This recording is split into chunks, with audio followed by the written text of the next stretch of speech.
Cek cek. Oke, kita mulai saja perkuliahan kita hari ini. Bismillahirrahmanirrahim. Assalamualaikum warahmatullahi wabarakatuh. Waalaikumsalam warahmatullahi wabarakatuh. Waalaikumsalam warahmatullahi wabarakatuh. Oke, selamat pagi semuanya.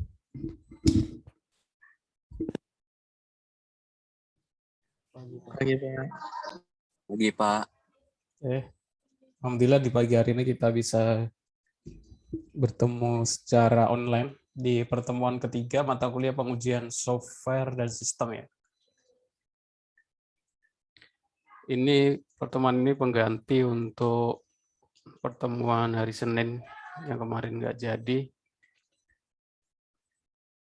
Di pertemuan ketiga ini kita akan bahas tentang sebelum masuk ke dalam konsep pengujian ya. Ini akan saya pengen mengenalkan dulu dengan konsep UI dan UX. Ya, biar kalian paham, paling nggak punya dasaran ya pengetahuan tentang bagaimana membuat sebuah user interface yang bagus. Saya lihat kadang mahasiswa buat sistem itu dengan tampilan yang menurut dia bagus sih, tapi kalau menurut orang lain kan belum tentu ya, maksudnya sesuai warna dan lain sebagainya.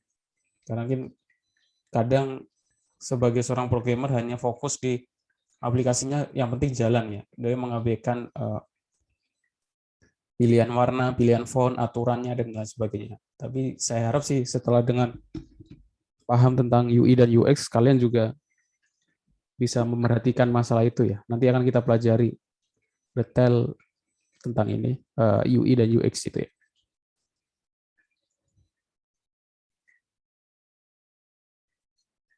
Oh, ini yang kemarin. UI dan UX itu sangat berbeda, walaupun ini semuanya menjadi satu kesatuan ya. Kebanyakan, walaupun orang IT juga memperhatikan ini, tapi kebanyakan yang sebagai istilahnya itu desainer atau UI UX developer itu kebanyakan orang di cafe atau desainer ya. Tapi ada orang juga orang IT yang paham tentang bagaimana membuat UI dan UX. Bahkan ini ada, kalau di perusahaan besar itu ada timnya khusus ya yang memperhatikan UI dan UX. Jadi sebelum kita membuat sebuah program, sebelum sebuah program itu dibuat oleh developer atau tim pengembangnya, biasanya diserahkan dulu ke bagian UI UX developer untuk mendesain. Biasanya desain itu bisa pakai Corel, Photoshop dan lain sebagainya. Habis itu diimplementasikan di kode oleh tim atau oleh programming. Nah, itu biasanya terjadi masalah bagi UI UX-nya pengennya buatannya di atas ini dan kodenya kadang bermasalah, bagaimana cara buat kode itu berada di atas ini dan lain sebagainya. Itu standar masalah. Yang akan kita pelajari hari ini adalah tentang bagaimana apa yang dimaksud dengan UI dan UX atau UX dan UI. Kalau secara singkatan UI sama ya, user interface UI atau antarmuka pengguna. Kalau UX, nah, itu user experience, pakai experience, pengalaman pengguna. Dua hal yang berbeda, walaupun sering dijadiin satu. Nah, untuk perbedaannya apa? Beberapa hal yang jadi panduan utamanya sih kalau UI ini, bagaimana desainnya, layout, visual, tampilan. Kalau UX itu pengalaman pengguna, penelitian, kegunaan, lebih personal, usability testing itu penerimaan pengguna dalam aplikasi tersebut. Penjelasannya dalam satu gambar itu bagaimana? Penjelasannya itu seperti ini ya. Ini ada UI dan UX.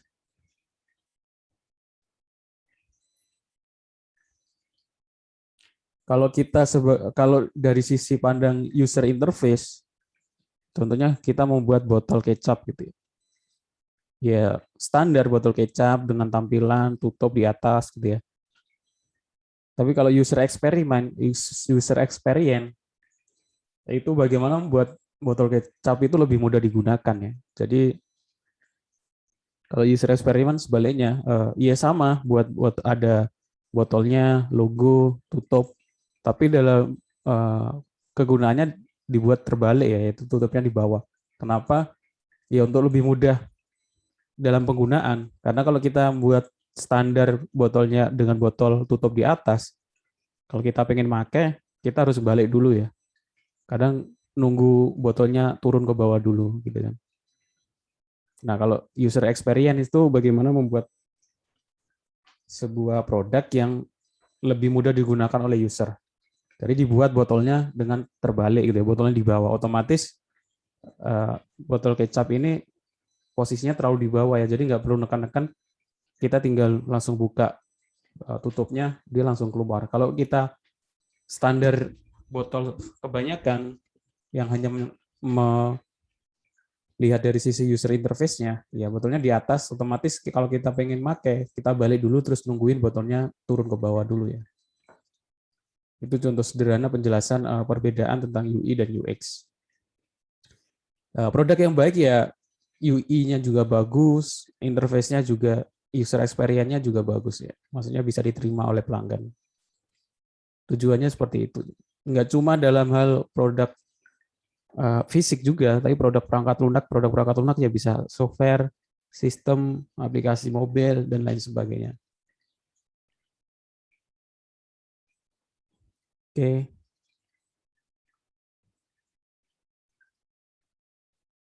Contoh selanjutnya ini masih barang ya. Penjelasannya lebih mudah, biar lebih mudah gitu ya. Contohnya kita pengen buat gelas.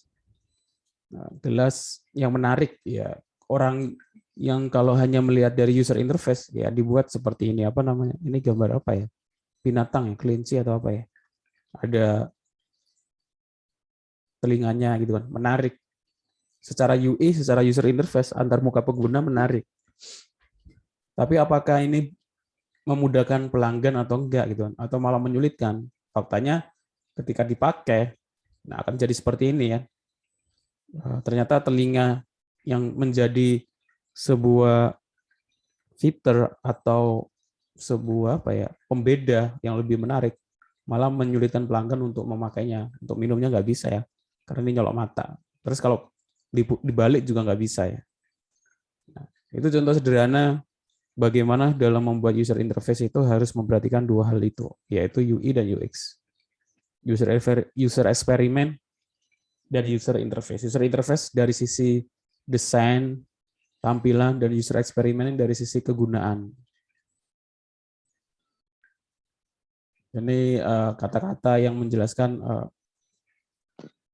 konsep UI dan UX. UI without UX is like beauty without brand. Ya. Seperti itu.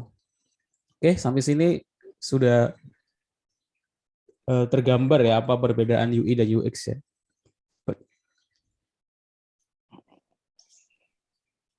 Kalau UX itu kegunaannya apa ya? Ya, user experience kegunaan. Tuh. Jadi setelah ini saya harap mungkin nanti kalian ketika membuat sistem dari tampilan dan lain sebagainya, itu perhatikan juga user experience-nya. Kalau UI sih standar ya, maksudnya orang juga bisa menilai ya, tapi kadang user experiment itu harus dicobakan dulu ke user biar tahu pengalaman usernya bagaimana. Antarmuka pengguna atau user interface merupakan bagian sistem yang dikendalikan oleh user untuk mencapai dan melaksanakan fungsi-fungsi suatu sistem. Pengguna hanya boleh berinteraksi dengan sistem melalui antarmuka pengguna. Nah, kenapa disebut user interface atau antarmuka pengguna? Karena itu tampilan yang dibuka atau diakses oleh pengguna atau oleh user. Makanya ada istilah front end sama back end ya dalam pemrograman web atau pemrograman atau web developer atau pemrograman mobil juga. Ada front end sama back end ya. Bedanya apa? Nah, front end itu biasanya bahas tentang UI dan UX ya. Front end itu ya tampilan yang dibuka oleh user. Kalau back end itu bagi halaman admin ya, tampilan yang dibuka oleh admin atau yang punya aplikasi. Kalau Shopee ya, Shopee pengguna itu ya kita lihat ya. Kalau backend-nya pengguna ya kalau kita setelah login gitu ya, login user kita. Tapi kalau backend-nya admin ya, admin Shopee-nya yang tahu. Nah, kadang kalau backend nggak akan banyak masalah ya, maksudnya tampilan admin itu nggak akan dipermasalahin karena yang memakai admin kan otomatis orang yang paham IT, yang paham komputer. Kadang dia yang buat sendiri, jadi paham. Nggak perlu harus bagus, harus tampilannya menarik. Kadang backend itu berbasis teks ya, nggak ada bisa aja nggak ada tampilannya, cuma dalam bentuk command line. Ya karena kalau backend adminnya yang ini ya, yang unjungi. Tapi kalau front end atau tampilan depan itu kan user yang kadang bisa saja anak kecil yang nggak paham nggak pernah pakai sebelumnya, atau orang tua yang belum pernah pakai itu sebelumnya. Jadi harus dibuat sesederhana mungkin dan semudah mungkin. Prinsip sebuah sistem komputer adalah masukan, proses, dan keluaran.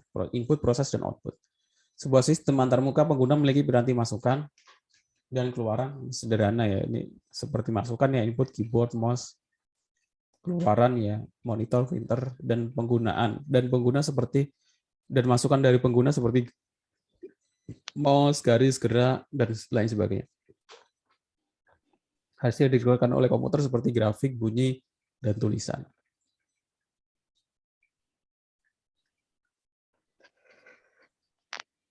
Nah, antarmuka pengguna itu harus dilihat dari kebutuhan user. Itu makanya kadang sebelum kita membuat aplikasi, kita membuat kuesioner dulu. Apa sih yang dibutuhkan oleh pelanggan gitu kan? Semua kita membuat aplikasi yang dipakai orang banyak gitu kan. Ya jangan kita tiba-tiba membuat aplikasi tanpa mengenal dulu nanti calon penggunanya itu siapa. Karena kadang nanti kita sudah buat capek-capek, lama ternyata nggak kepake atau penggunanya nggak bisa pakai, nggak paham. Jadi kita harus buat lagi dari awal gitu ya. Nah, untuk menghindari hal itu, biasanya kadang kita ada kuesioner gitu kan. Tanggapan tentang apa kebutuhan pengguna itu apa saja gitu. Analisa dari sistem analis, kreativitas dari pembuat sistem. Habis itu ketika kita sudah mendapatkan kuesioner, kita olah datanya, kita ambil kesimpulan apa sih yang dibutuhkan oleh pelanggan apa saja gitu ya.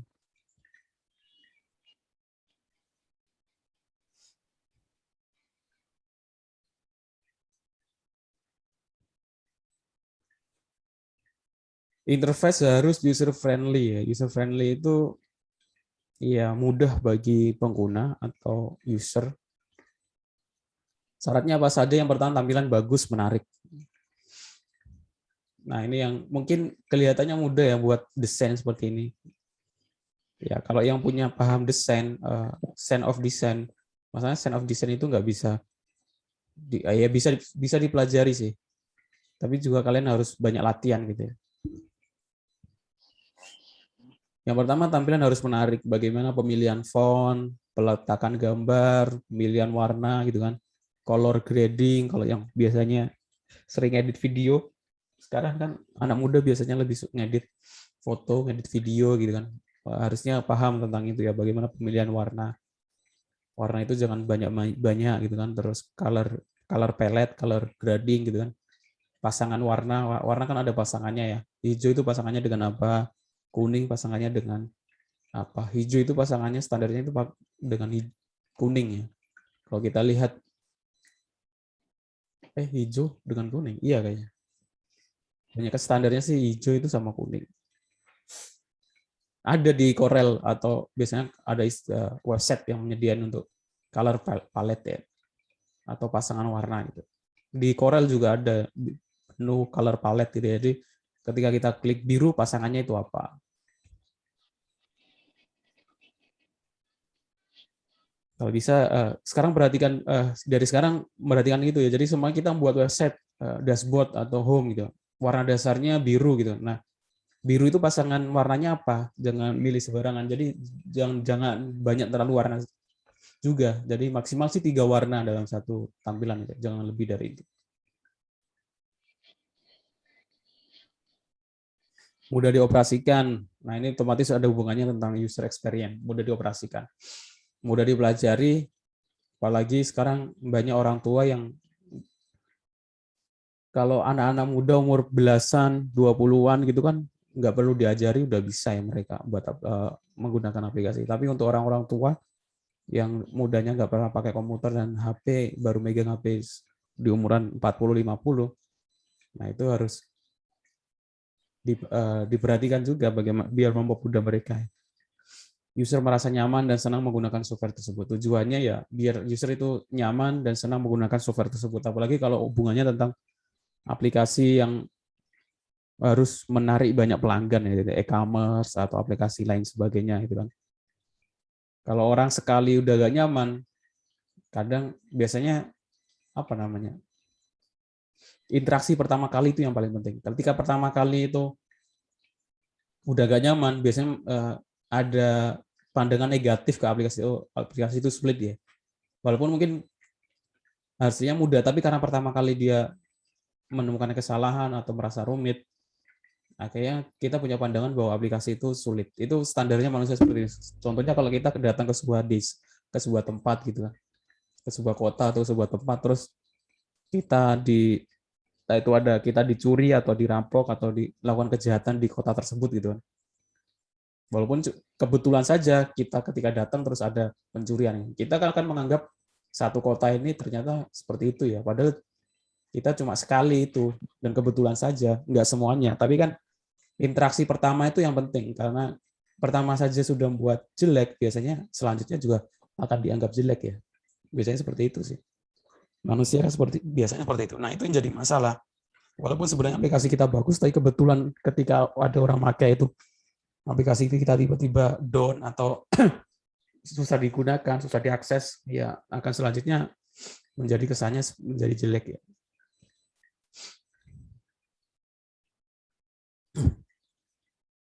Itu yang harus diperhatikan.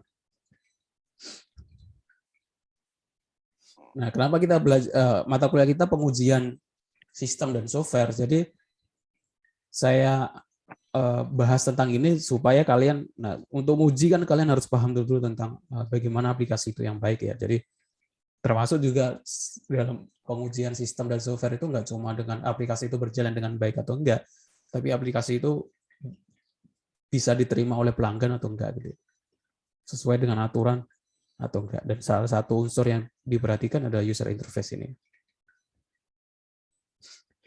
antarmuka pengguna. Interface mampu menampilkan informasi dalam format dan dalam langkah yang disesuaikan dengan penggunanya. Sekarang sih lagi rame kalau masalah user interface dan user experiment itu sekarang lebih banyak. Kalau kita bahas tentang UI UX, orang akan konotasinya ke aplikasi handphone ya. Kenapa?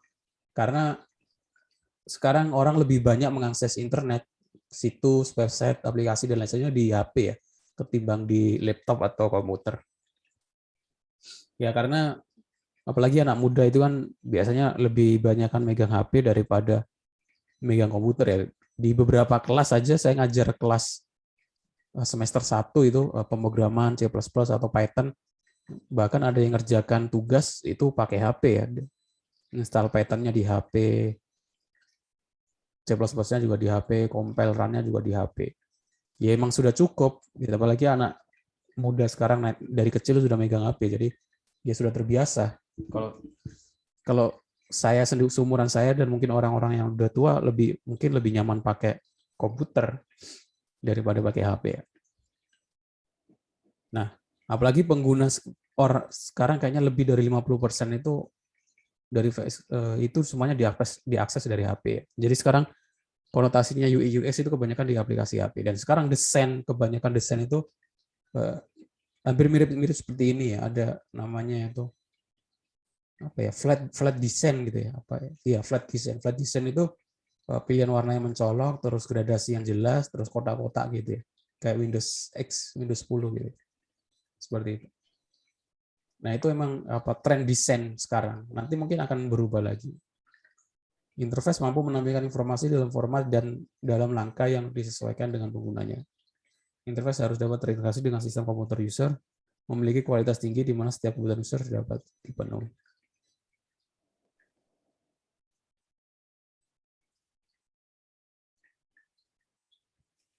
Manfaat dari penggunaan user interface ya. Yang pertama, menarik konsumen baru itu yang pasti ya. Ini kalau kita lihat sudut pandang pengguna-pengguna baru, orang muda dan yang baru pertama kali pakai, ya otomatis ada dua aplikasi. Yang pertama bagus, mudah digunakan, yang kedua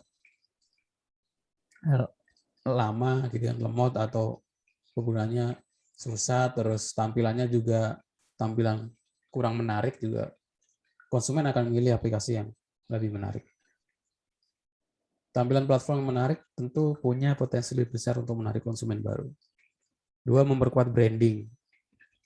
Nah, ini yang penting juga, branding dalam sebuah produk ya, marketing, branding gitu. Kalau kita bahasnya sebuah penjualan, kadang orang punya skill bagus itu, buat program bagus, tapi karena nggak punya skill untuk menjual ya, nggak kepake juga. Nah, itu makanya branding, marketing juga penting. Jadi kalau kita membangun startup, biasanya itu ada yang sisi developernya, bagian buat aplikasinya, harus ada dari sisi marketingnya. Ya, bagian marketing, branding, copywriting gitu ya, dan lain sebagainya, SEO. Membuat pengunjung betah, mempermudah pengunjung untuk membeli. Ini kalau dalam konsep teknis e-commerce. UI yang tak beraturan akan membuat calon pembeli kebingungan kemana mereka bisa membeli produk atau layanan. Saya kira orang milih aplikasi e-commerce itu nggak cuma ini ya, maksudnya mana yang lebih murah, tapi mana yang lebih mudah digunakan ya. Kalau saya sendiri sih seperti itu. Kalau saya sendiri pengalaman nggak tahu, terbiasa pakai Shopee daripada Tokopedia ya. Kalau untuk tampilan, walaupun mungkin kalau kita beli barang, kalau kita bandingkan bisa jadi di Tokopedia ada yang lebih murah gitu kan. Tapi karena sudah terbiasa menggunakan Shopee, udah nyaman pakai Shopee, ya kita beli di Shopee. Tapi kalau ada juga orang yang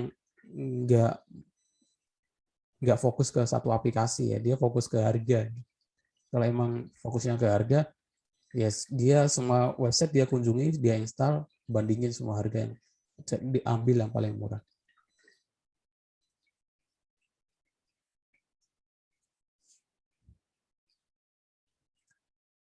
Terus tahapan perancangan antarmuka, ya mengumpulkan atau menganalisa informasi pengguna, perancangan antarmuka, mengembangkan antarmuka, melakukan validasi terhadap antarmuka. Ya, tadi ya sebelum kita membuat, jadi kan tahapannya kalau di software development life cycle kan ada perancangan, pengembangan, gitu kan, terus ada evaluasi, rilis. Pertama ya mengumpulkan analisa informasi yang dibutuhkan, kebutuhan user dan lain sebagainya. Terus nanti di develop atau dikembangkan. Nah, setelah itu juga dilakukan evaluasi lagi, evaluasi yang kedua. Setelah jadi belum langsung dirilis ya, kita evaluasi lagi, kita uji cobakan ke pengguna dulu. Nanti kalau ada kendala dan lain sebagainya, kita balik lagi ke development, di coding lagi, di deploy lagi gitu. Sampai menghasilkan yang sesuai baru dirilis. Standarnya seperti itu dalam pembuatan aplikasi. Tapi kan kalau kita buat aplikasi yang proyek-proyek kecil yang kita buat sendiri ya, analisa kita lakukan sendiri, desain sendiri, develop sendiri, melakukan uji coba sendiri, gitu. rilis sendiri. Ya makanya beda ya, sangat jauh sebuah aplikasi yang dibangun oleh sebuah tim dengan aplikasi yang dibangun oleh seseorang, hanya satu orang atau sendirian.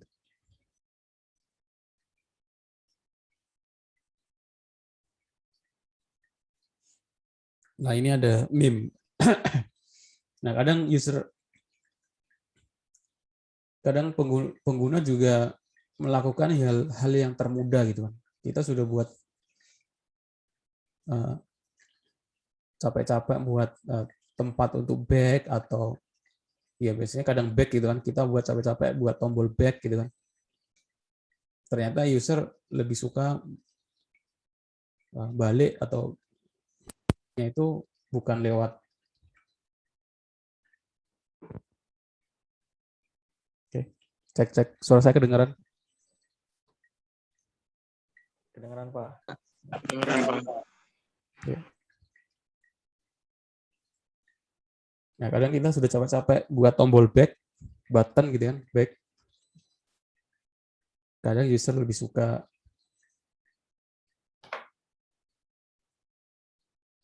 bentar. Kenapa zoom-nya selesai?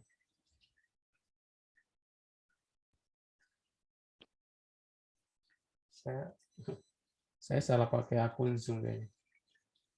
Ini yang Suaranya hilang, Pak.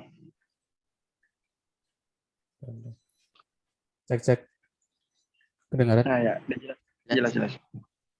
Iya. Bentar, saya kayaknya salah pakai akun Zoom. Ini yang ini atau terbatas 45 menit. Ya nanti kalau ini saya buat ini apa namanya? Ini baru ya, Zoom baru ya. Nanti akan selesai 10 menit lagi kayaknya. Nah, kita sudah capek-capek buat tombol back. User biasanya pakai tombol back dari Chrome gitu ya, dari apa namanya, dari browsernya, yang itu yang contohnya. Karena user lebih milih untuk yang paling mudah bagi dia. Ya, contohnya seperti ini. Kita sudah buat jalan. Ya, kalau user ada yang lebih mudah ya, dia akan pasti milih yang lebih mudah.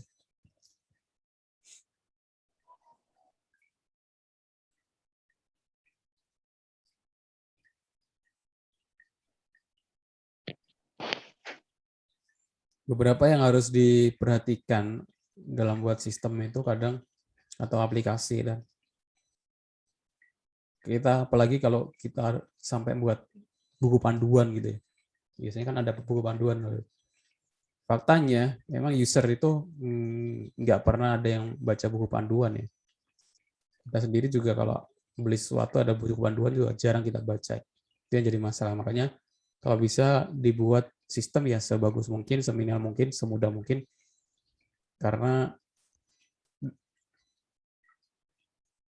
user itu nggak akan baca buku panduan. Jadi jangan berharap nanti usernya akan baca panduan dan paham gitu. Itu faktanya seperti itu. User won't read more than 2-3 word at time. User juga kadang ketika buka aplikasi atau dia malas baca banyak penjelasan ini. Kalau bisa ringkas dan jelas itu. Lebih dari 2-3 kata biasanya nggak akan dibaca juga. Gitu. Terus user don't like making choice. Nggak suka untuk milih gitu ya. Kalau bisa sih dipilihkan atau iya kalau bisa sih kita pilihkan gitu kan. Nanti kita buat menu bisa dirubah gitu. Karena user nggak bisa untuk nggak suka untuk buat sebuah pilihan gitu. Tentunya ini contoh di Facebook ya, ada public, ada friend, ada custom gitu. Buat aja defaultnya apa, nanti ada menu untuk ngedit ya. Tapi kalau langsung disuruh milih, akan bingung juga, harus mempelajari satu-satu perbedaannya apa.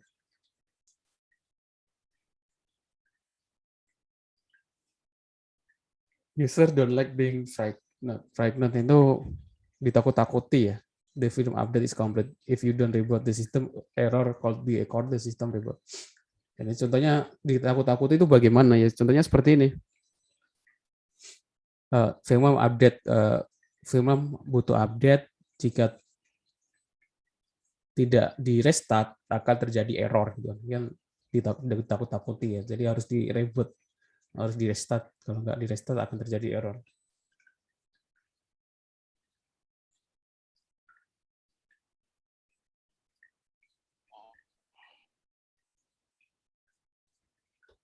User don't like being confused. Tidak suka untuk bikin pusing. Bikin pusing itu maksudnya bagaimana contohnya itu seperti ini. Ada banyak pilihan gitu ya.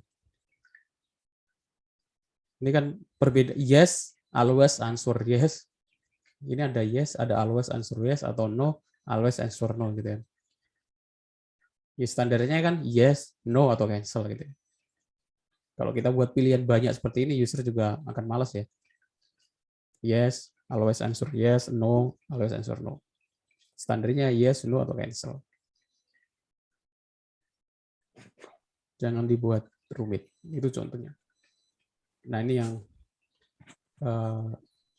kadang saya pernah kejebak di aplikasi Facebook yang Indosat gitu ya. Tiba-tiba kalau halaman ini tidak gratis, Anda kalau kita buka di Chrome gitu ya. Kalau pengen ini langganan Facebook harian apa itu di IM3 itu. Kita klik OK, ketika kita klik OK, itu akan kita berlangganan internet Facebook sehari atau 2 hari.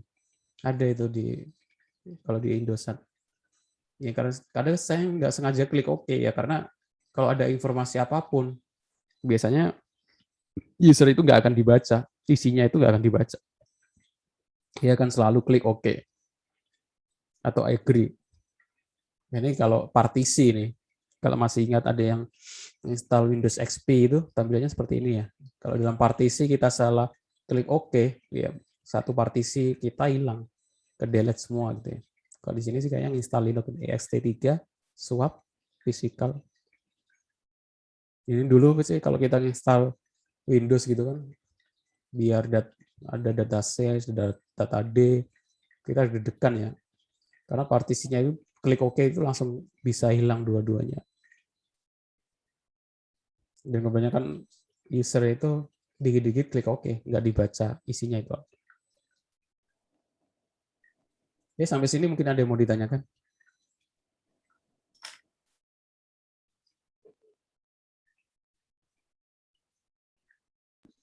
Jadi Pak, dibanding keduanya itu lebih mengutamakan user experience ya? Dibandingkan keduanya lebih mengutamakan user.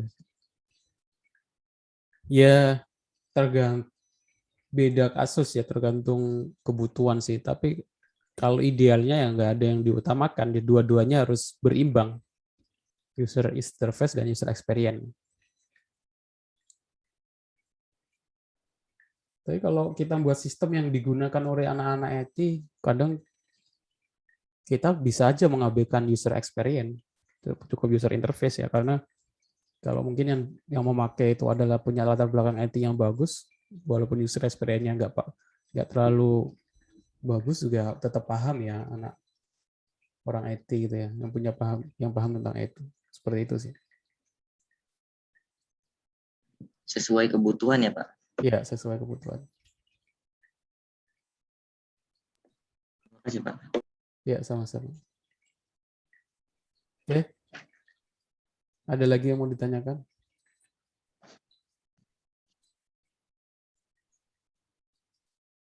Kalau nggak ada, ini saya end dulu. Nanti saya buat link baru, saya taruh di grup WhatsApp ya. Karena ini bentar lagi mau habis.